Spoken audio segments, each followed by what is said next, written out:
Class बच्चों, आचार्य रामचंद्र शुक्ल का लिखित मित्रता पाठ चल रहा था। उसमें यह अगला पैराग्राफ या अगली अन्वित है और उसको ध्यान से सुनें।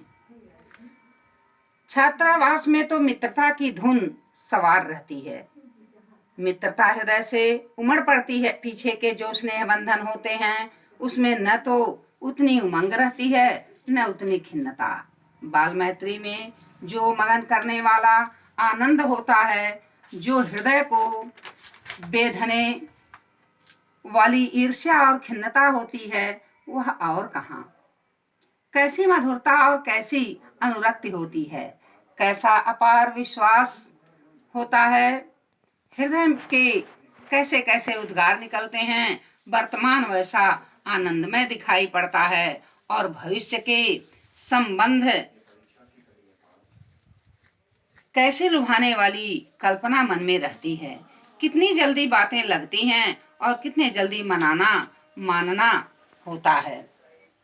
सहपाठी स्कूल के बालक की मित्रता से सहपाठी की मित्रता इस उक्ति में हृदय के कितने भारी उथल पुथल का भाव भरा हुआ, किंतु जिस प्रकार युवा पुरुष की मित्रता होगी, युवा पुरुष की मित्रता से कई बातों में भिन्न होते हैं।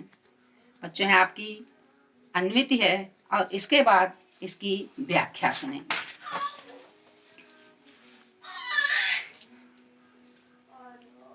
छात्रावास में तो भिन्नता की धुन सवार रहती है। धुन माने लगन। बच्चों, आचार्य रामचंद्र शुक्ल जी कहते हैं कि छात्रावास में रहते हुए विद्यार्थियों के मन में मित्र बनाने की बहुत ही ललक रहती है या बहुत अधिक ललक होती है। उनके मन की भावनाएं संपूर्ण वेग से बाहर उमड़कर आने लगती हैं और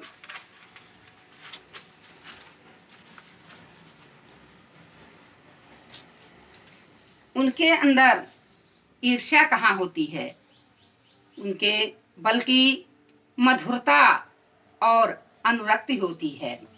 आपस में और एक दूसरे पर अटूट विश्वास होता है। हृदय के कैसे कैसे उद्गार निकलते हैं, अर्थात उनके हृदय में अच्छी अच्छी या सुंदर कल्पनापूर्ण भावनाएं होती हैं। कितने जल्दी बातें उन्हें दुखी करती हैं और कितने जल्दी फिर मानना और एक दूसरे को मनाना हो जाता है। सहपाठी की मित्रता इस उक्ति में हृदय के कितने भरी उथल पुथल का भाव भरा हुआ है, किंतु युवा पुरुष की मित्रता स्कूल के बालक की मित्रता से दृढ़, शांत और गंभीर होता है। उसी प्रकार युवा अवस्था के मित्र बाल्यावस्था के मित्रों से कई बातों में भिन्न होते हैं। बच्चों, इसमें दिया हुआ है कि इसमें से प्रश्न बन सकता है या बनता है कि प्रस्तुत पद्यांश का शीर्षक और लेखक का नाम लिखिए। तो शीर्षक आपका मित्रता पाठ है और लेखक आचार्य रामचंद्र शुक्ल हैं। दूसरा इस अन्वित में है दूसरा प्रश्न कि रेखांकित की व्याख्या, जो अभी हमने बताया। अब देख, रेखांकित की व्याख्या में आप जान रहे हैं कि भाई उसका जो जितने उसमें वाक्य दिए हुए हैं उनके अर्थ के बारे में बताया गया। तीसरा प्रश्न है पीछे के स्नेह बंधन।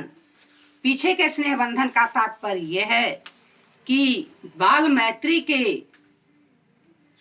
स्नेह बंधन के बाद जो पीछे के बंधन अर्थात युवावस्था और वृद्धावस्था के जो मैत्री संबंध में स्नेह बंधन होते हैं, उसी का मतलब हुआ।